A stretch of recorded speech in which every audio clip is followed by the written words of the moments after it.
unik, standar, dan sampai hari ini tidak mau dirubah oleh Volvo. Apa yang menjadi concern Volvo tentang safety tadi? Jadi itu harus berhenti, di-adjust dulu, setelah make sure semuanya nyaman, jalan lagi. Karena menyangkut standar keselamatan.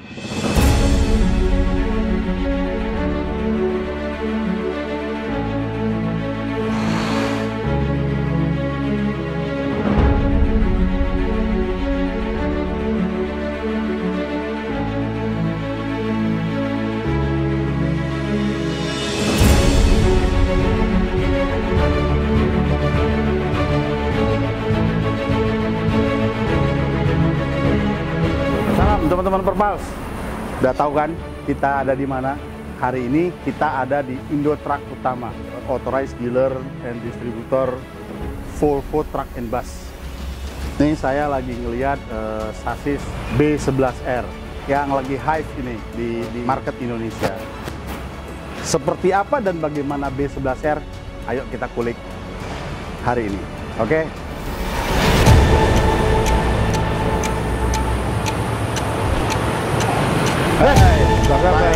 Baik. Apa yang bisa dibantu nih? Teman-teman Perpals, kita ketemu sama Bapak Eka Lovian. Beliau ini COO Indo Truck Utama. Teman lama Pak Sani juga. ini teman lama banget teman-teman Perpals. Dengan beliau itu saya sudah bersaudara dari era 2000-an ya Pak Eka ya. 16 tahun kali. Ya kurang lebih lah. Masih tahun. Di Pekanbaru dulu. Ya, 16 tahun. Nih teman seperjuangan nih. Nih yang punya sasis nih. Ya kan Pak Eka? Betul. Nih ngelihat B11-nya Pak Eka nih. Ya, silakan Pak Sani. Ini B11R ya. Nah, ini 6x2. Nih mumpung lagi teman-teman Perpals bareng kita. Karena orang sudah banyak yang tahu. Ya. Volvo. Siapa sih nggak tahu Volvo? Ya. Volvo itu kan identik dengan kenyamanan. Betul. Itu tidak bisa dipungkiri. Betul. Dari mulai passengernya, ya. truknya, busnya juga. Apalagi busnya ya. Apalagi busnya. Nah, kita bicara Volvo. Mau tahu dikit dong. Volvo itu kan logonya ada bundaran. Spesial. Nah, itu kan ada lingkaran, ada tanah panah ke atas tuh. Kadang-kadang disalahartiin tuh. Nah, mungkin Pak Eka bisa ceritain nih apa sih Volvo ya? Volvo itu? Oke, Volvo itu kan sebenarnya logonya ada dua bagian Pak Sani. Jadi yang pertama tulisan Volvo itu artinya itu rolling. Jadi berputar. Makanya produk-produk Volvo ya sejalan sih. Truk, bus, alat berat itu kan semua rolling, moving ahead. Ya. Oke. Nah, terus ada logo bukan gender kita nih, logo laki-laki kan. Itu artinya logo itu kita namakan Iron Mark. Ya, jadi itu adalah simbol dari zaman Romawi kuno. Yang memang ada faktor maskulinitasnya, tapi itu sebenarnya simbol dari iron, besi. Tough gitu ya? Ya, makanya dia modelnya kayak gitu. Makanya memang identik sih. Dia tough, sangat-sangat reliable. Nah, tapi makanya kita sekarang namakan di Volvo namanya Iron Mark. Ya. Kita bicara, tadi Pak Eka bilang iron. Kan memang terkenal di dunia ini besi, kualitas besi Swedia itu yang termasuk nomor satu. Ya, karena memang di Swedia itu kan negaranya penduduknya kecil. Ya. Nggak banyak gitu ya, cuma mereka memang sangat terkenal sama itu engineering, terus yang terkait itu misalnya peluburan besi. Makanya memang zaman-zaman dulu terutama ya, besi Swedia itu salah satu yang terbaik lah. Ya. Jadi teman-teman Perpal juga ya sekedar cerita ini informasi. Saya 2003 waktu itu ada kesempatan pergi ke pabrik peleburan besinya Volvo di Skövde ya. Skövde. Tapi itu masih yang boleh dikatakan pabrik tuanya ya. Iya. Wah, itu benar-benar kayak masak gulali. Besi itu dilebur, dia bikin blok engine, bikin frame, bikin semua banana frame. Itu benar-benar ngelihatnya ya kayak kita nonton di TV bagaimana peleburan besi yang ada itu, dan gede banget memang. Oke. Anyway, kembali lagi ke logo. Kalau tidak salah itu ada berbau safety Pak Eka. Oh iya, jadi Apa ceritanya itu? Nah, jadi memang logo Volvo itu, air mark itu memang kalau diartikan yang lain itu dia kan bentuk kayak garis miring gitu ya, diagonal. Nah itu identik sama gini. Jadi Volvo Group itu dulu kita itu adalah penemu dari seatbelt, 3-point seatbelt. Oh ya? Iya. Jadi seatbelt yang Pak Sani pakai di mobil atau di truk ya, yang seperti ini tuh. Nah itu 3-point ya. 3-point seatbelt itu dikembangkan lebih lanjut oleh Volvo. Jadi aslinya itu yang aslinya memang 3-point seatbelt itu idenya itu dari mana-mana, dari orang Amerika segala macam. Tapi yang benar-benar applicable, benar-benar aman tuh dikembangkan oleh engineer dari Volvo sekitar tahun 1959. Itu terus dipatenkan oleh Volvo. Nah, tapi karena Volvo itu salah satu core value-nya, nanti kita akan bisa bahas cerita lebih lanjut, adalah safety. Makanya biasanya kan kalau orang menciptakan, misalnya kita menciptakan ban gitu loh Pak, patternnya khusus, kita biasa dipatenin ya, supaya nanti orang lain nggak bisa desain. Betul. Jadi keuntungannya datang cuma buat kita kan. Ya. Tapi dalam kasus ini Volvo memberikan paten itu sebagai open ke siapa aja. Sumbangsi terhadap safety, terhadap humankind. Wow. Ya kan? Wow. Nah, jadi akhirnya kita mau mereknya apapun, mobil, truk, bus atau apapun, sekarang kita sudah bisa nikmatin 3-point seatbelt sebagai standar. Sampai saat ini masih sebagai standar ya. Siapa penemu itu? Neil Bohlin. Ya. Nah, makanya kalau nggak salah saya tahun lalu itu ada celebration ya? Iya, 60 years. Jadi 60 tahun dari tahun 1959 ke tahun 2019 ya. Oke. Itu teman-teman Perpals yang Pak Eka sampaikan. Ini teman-teman tahu nih, biar lebih punya pemahaman kenapa logo Volvo itu ada panahnya ke atas, bukan yang menuju ke langit, bukan. Dan juga bukan, tadi beliau bilang bukan logo jantan juga, tapi memang harfiahnya bukan itu, namun menggambarkan, ya Pak Eka ya, kejantanan, ketangguhan, ya kan itu, dan kekuatan, strong ya. Oke. Ini B11 nih, ini ngomong-ngomong kita bicara B11. B11R ya. Ini yang lagi rame nih. Betul. Lagi rame di beberapa PO sudah mulai menggunakan, sudah mulai beroperasi dari ini udah tahun kedua ya? Tahun kedua dari tahun 2019 ya. Kita akan perkenalkan 2018 ya. Waktu itu ada event ya, terus expo kita, terus 2019 kita mulai deliver ya. Oke, nah boleh dong Pak Eka, biar teman-teman Perpals nih bisa juga tahu. Seperti apa saja fitur yang disematkan ke chassis ini. Tapi sebelum itu, Volvo ini kan ada core value. Iya. Yaitu safety, environmental care, ya, sama quality. Ya. Nah, safety dulu nih. Ya. Apa itu yang dimaksud? Concernnya Volvo terhadap safety itu yang diimplementasikan saat ini Pak Eka. Ya, oke. Tadi mungkin teman-teman juga udah dengar ya Pak Sani, jadi core value kita 3, yang pertama adalah safety. Ya. Jadi safety itu memang core value nomor 1 kita, terutama di bus, yang paling utama. Nah di B11R ini banyak banget Pak Sani. Jadi mulai yang paling kelihatan adalah pemakaian disc brake.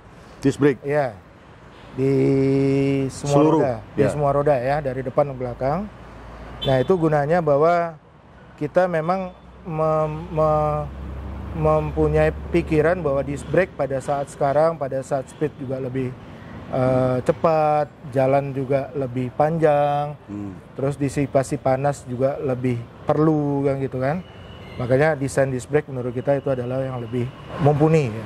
Dan lebih dingin. Lebih dingin ya. Sehingga daya cakramnya lebih bagus. Ya. Dan lebih gampang di maintain sebenarnya. Lebih open kan.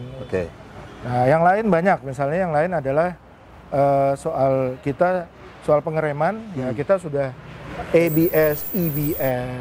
Ya. Nah, electronic braking system. Ya. Dan itu sudah mengatur pengereman di chassis Volvo atau di bus Volvo ini secara elektronik, secara cepat dan secara akurat. Makanya kita ada namanya sistem yang namanya brake blending, Mbak.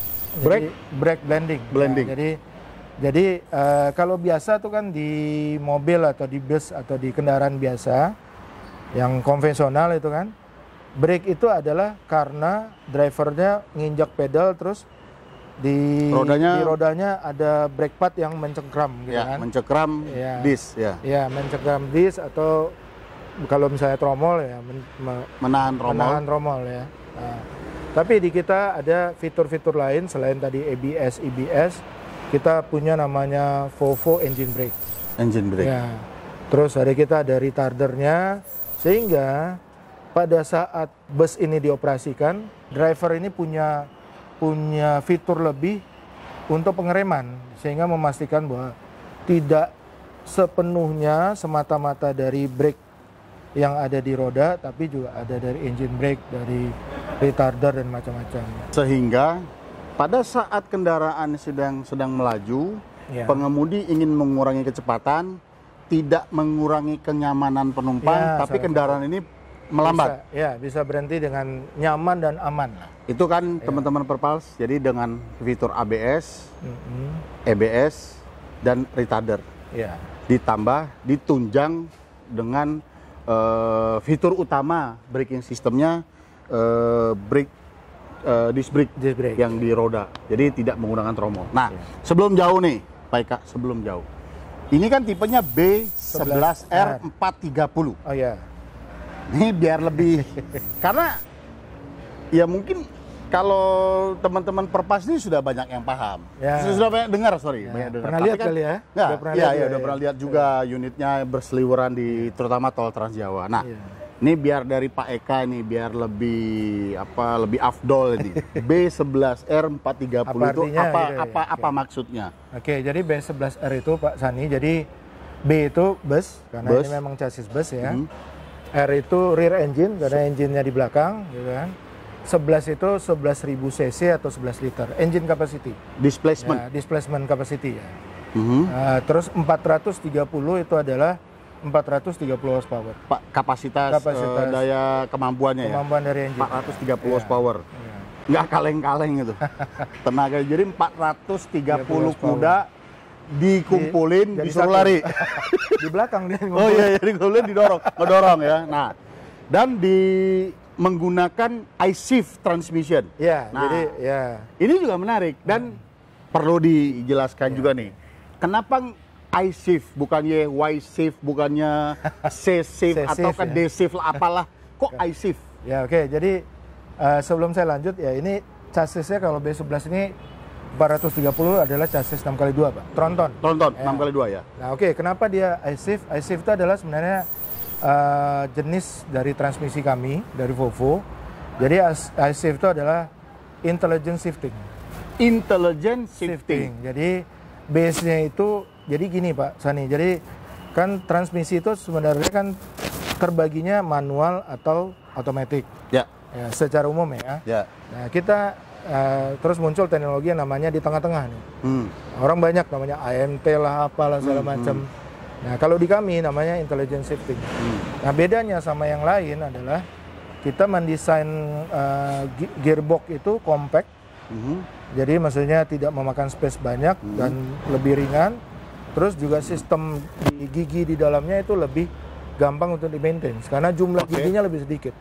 Daripada kalau orang lain kan misalnya AMT automated manual transmission. Betul. Jadi manual transmisi ditambahin automated shifting. Nah, tapi sebenarnya di dalamnya masih manual kan, Pak? Nah, giginya masih manual, ada sinkromes, apa segala macam kan gitu kan. Nah, ini giginya lebih sedikit sehingga untuk maintenance-nya lebih gampang, cost-nya lebih murah. Nah, tapi diatur oleh sistem elektronik yang memang sudah teruji. Dia akan mengatur kerja gearbox ini sesuai dengan kebutuhannya. Tapi dia 12 percepatan. 12 percepatan ya. Teman-teman Perpals. Jadi ini teknologi namanya ya, Pak Eka ya. Kalau tidak salah yang saya tahu iShift ini, saya mengenal iShift ini sudah sejak 2010 2010 ya. Kurang lebih 2008 ya. Waktu itu di truk saya mengenalnya di truk. Melihat transmisinya tidak sebesar transmisi yang 12 speed. Jadi Kalau zaman dulu kan ada juga truk E12 speed, itu transmisi besar sekali panjang. Kalau melihat B11 ini transmisinya relatif kecil. Kecil ya. Tadi Pak Eka, ini kan jawaban nih.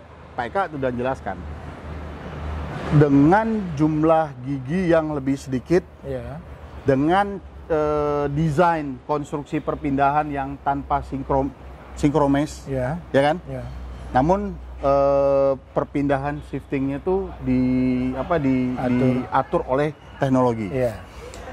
Juga disematkan retarder ya, intarder sebenarnya Pak Eka. Intarder sebenarnya. Jadi teman-teman perpas ini sedikit izin ya Pak Eka ya. Waktu di konten sebelumnya kan kita ada nyoba Nero suspension pada saat uji body rolling, itu kan Volvo. Saat itu saya tidak boleh menyebutkan brandnya, tapi karena topik konten kita itu uji suspension, saya hanya berbicara model suspension, itu Nero suspension yang sasisnya Volvo B7R. Ya kebetulan kami pengguna B7R yang salah satu dari awal dulu yang ada 70 something unit populasi di Indonesia. Nah, itu tipe suspensionnya Nero. Kalau ini wide ya Pak Eka ya, di luar. Oke. Nah, B7R itu juga sudah menggunakan retarder. Telma namanya ya. Telma ya. Itu elektrik teman-teman perpals. Jadi nih kalau saya salah tolong dikoreksi nih Pak Eka nih. Jadi satu kumparan yang diberikan listrik untuk menahan putaran. Betul ya? Kalau yang ada di B11 ini, yang mungkin yang kesini lah ya, yang generasi kesini, itu namanya intarder. Jadi intarder yang mana retardernya secara hidrolik dan bekerjanya di dalam, menahan gigi, ya, menahan putaran transmisi di dalam, kan gitu. Kalau retarder itu yang ditahan itu propeller shaft yang di luar. Jadi memang ada piringan itu yang ditahan. Oke, jadi ini perbedaannya teman-teman perpas. Oke Pak Eka, kita keliling nih, kita lihat. Boleh Pak. Nah, nih Pak Eka, sebelum keliling yang jauh, nih teman-teman lihat. Ini uniknya Volvo. Volvo ini punya silencer yang menurut saya agak unik dan lain daripada yang lain. Betul Pak Eka ya? Betul. Karena ini desainnya boleh dicek ya sama brand lain. Ini desain tempat masuk dan tempat keluar hampir bersamaan. Padahal di dalamnya kalau kita bedah, ada isinya tuh ya. Nah, di bedah kamar-kamarnya unik. Kamar-kamarnya unik. Nah, sehingga hasil gas buangnya pun selain meredam suara, juga pemampatan udara gas buang, juga environment tadi ya, environment care. Oke, mungkin Pak Eka bisa dijelaskan, ya mungkin dari sini, kan ini kan untuk sisa gas buang. Jadi memang desainnya ini memang ya bisa dibilang spesifik desain Volvo nih Pak. Jadi kenapa dia di satu sisi sama dengan exhaust input sama output di satu sisi? Karena intinya dia memberikan ruang lebih panjang dari sini masuk ke sana. Gitu ya. Dibanding dia misalnya masuk dari sana keluar di sini. Itu. Nah, terkait juga nih, mungkin kebetulan kita ada di sini nih Pak Sani. Ini engine Volvo. Nah, mungkin teman-teman juga selalu lihat kalau misalnya mungkin kita bisa geser engine Volvo itu selalu identik dengan warna tertentu. Setiap produk pasti warnanya ada spesifik ya. Nah, kita memang engine Volvo ini selalu hijau. Kalau bus dan truk juga. Truk hijau? Iya, hijau. Oke. Jadi hijau itu adalah identik kalau dihubungkan adalah dengan salah satu core value kita yang lain. Masalah environmental care. Itu kan ini menyangkut yang environmental care tadi. Jadi bahwa engine kita dengan kita warnain hijau itu berarti di dalam engine ini adalah hasil karya dari engineer Volvo yang memastikan bahwa ya namanya gas buang tetap harus ada nih Pak. Selama pasti. Dia masih kalau dia berkompresi pasti ada gas buang. Tapi usaha dari engineer Volvo itu gimana gas buangnya itu seminim-minim mungkin. Nah, kalau bisa. Nah, makanya tekad dan komitmen dari Volvo nah, itu dituangkan istilahnya dimonumenkan di warna dari engine-nya.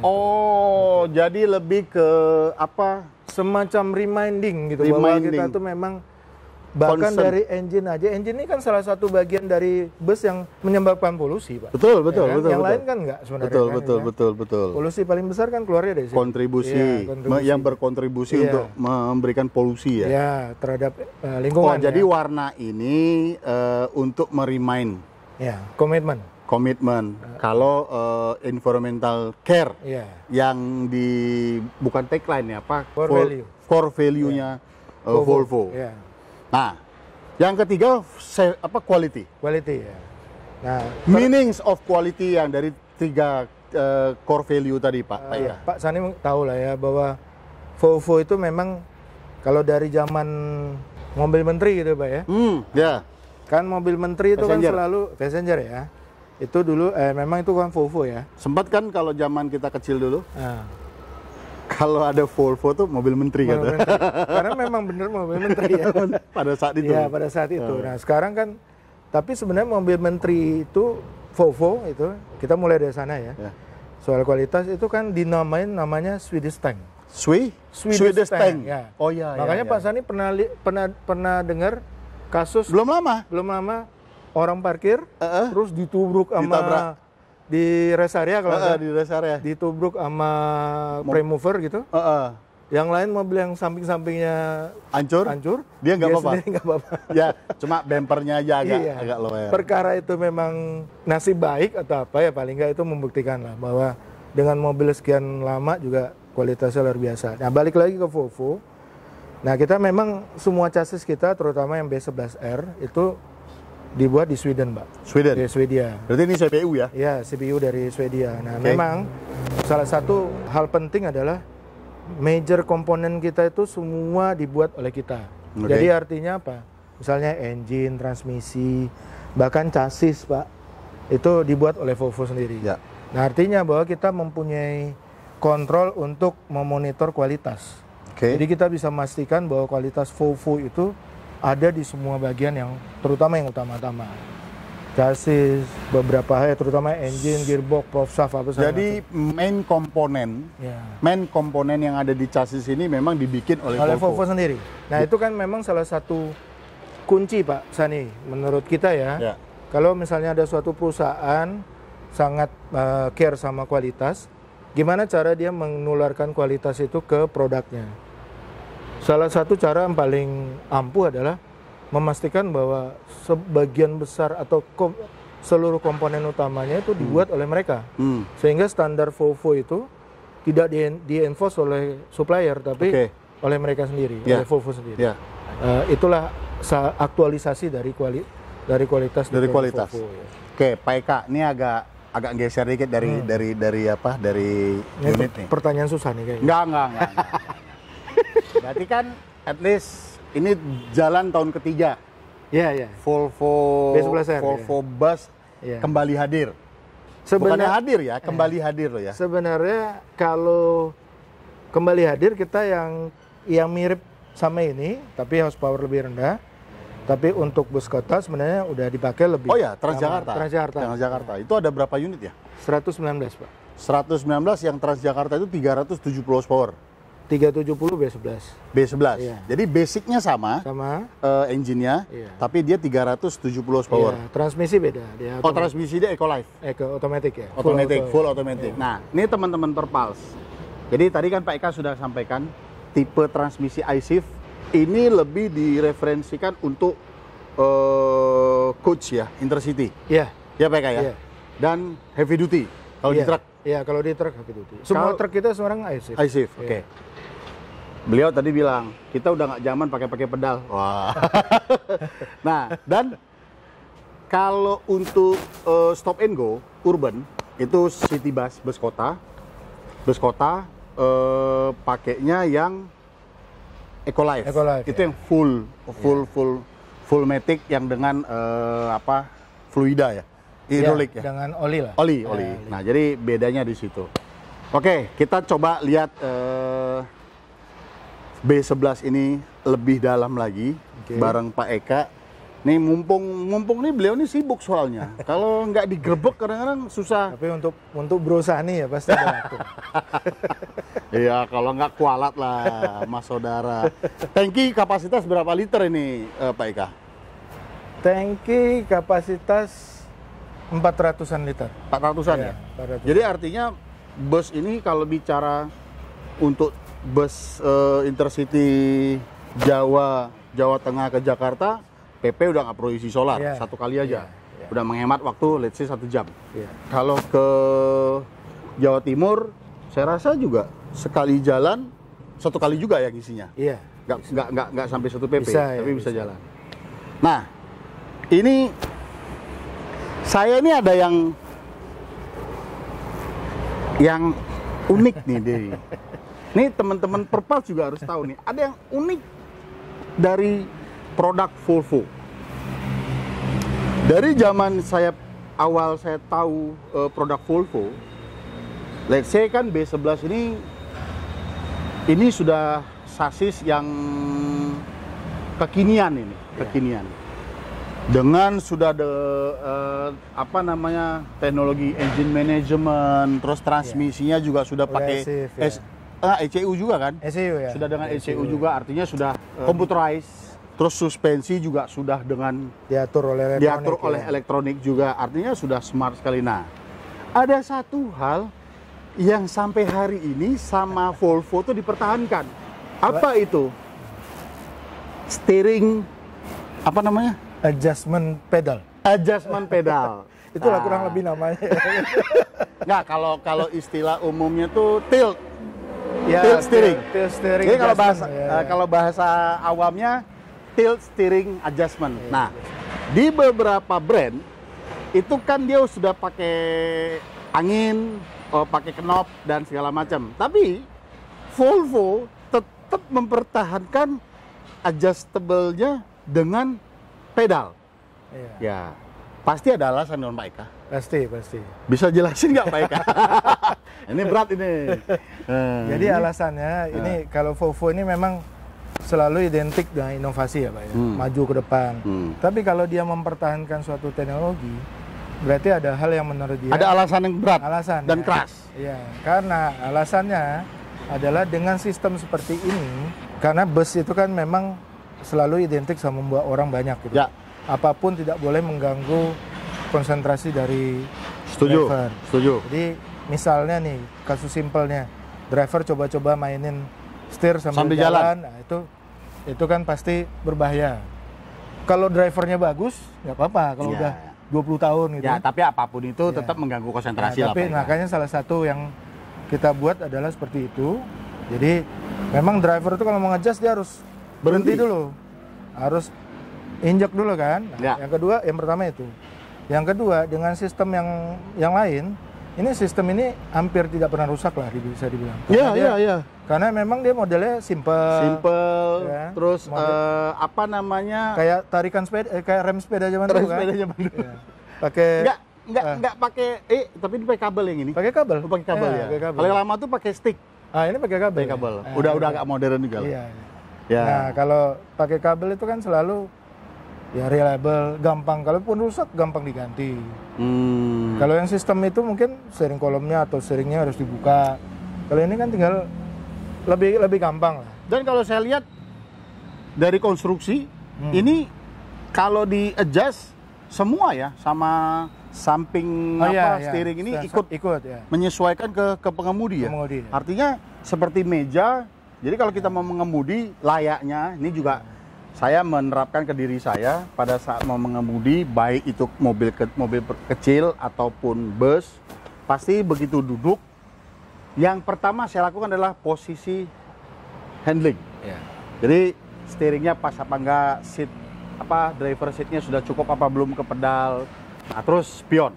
Nah ini jadi saya sudah lebih menangkap dan paham nih, dan juga teman-teman Perpals sudah tahu kan sekarang alasannya Volvo kenapa kayak gitu pakai pedal. Jadi bukan masalah jadul atau apa. Nah, dan di sini juga menunjukkan konsistensi. Bicara safety, bicara standar itu tidak bisa ditawar. Kalau belum ada solusi yang lebih baik, yang lebih reliable, dipertahankan, lebih cost efisien mungkin ya dipertahanin aja. Ya sebenarnya kalau dirubah kan? Sebenarnya kalau bicara cost efisien mungkin yang kalau dibikin teknologi yang sekarang bisa lebih murah kali ya. Bisa lebih murah. Ya. Tapi saya sepakat dengan idealisme concern supaya pengguna atau pengemudinya itu tidak bisa menyetel sambil jalan mereka. Nah ini kan juga mengganggu konsentrasi. Kadang-kadang entah lagi nyetel lagi menyesuaikan lagi ngerasain posisi, terus entah ada motor berhenti, entah ada rem mendadak, atau misalnya habis makan. Wah, pro ngembang. Tadinya di sini maju dikit gitu kan. Ini agak nggak enak ngomongnya. Saya tutup lah sama-sama gitu. Oke, jadi itu teman-teman Perpals, apa itu secara garis besar mulai dari brand Volvo, bukan slogan tapi concern ya, three core value, safety, environmental care, dan quality. Jadi ini tiga ini sudah kita dengar dari beliau langsung, dan teknologi yang disematkan oleh di chassis B11R yang hari ini sudah hadir di Indonesia. Ya kita berharap nanti B11 ini menjadi salah satu chassis yang mewarnai jalan raya di Indonesia, menjadi pelayan masyarakat transportasi darat untuk memenuhi demi Indonesia yang lebih baik. Untuk Indonesia yang lebih baik. Jadi mendukung infrastruktur yang berkembang. Volvo sudah hadir. Nah ini yang diharapkan ke depan. Ya saya selaku salah satu operator juga senang nih. Jadi semakin banyak pilihan chassis bus dengan fitur dan teknologi yang sudah maju dan kekinian yang pasti. Jadi bukan barang jadul dibawa ke Indonesia terus dijual di Indonesia, teman-teman Perpals.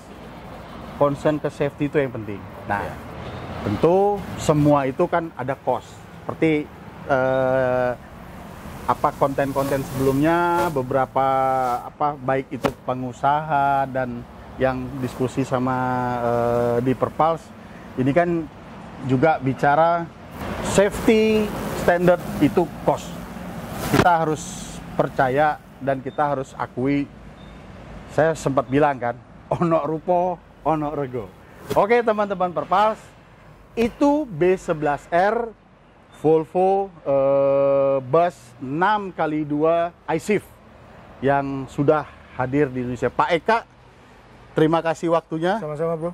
Semoga sukses terus dan gas terus. Sekarang kita salam Perpals nih buat teman-teman Perpals ya. Gimana tuh? Ini tekuk jempol. Nah, oke. Ke kamera utama ya. 1, 2, 3. Gas. Gas.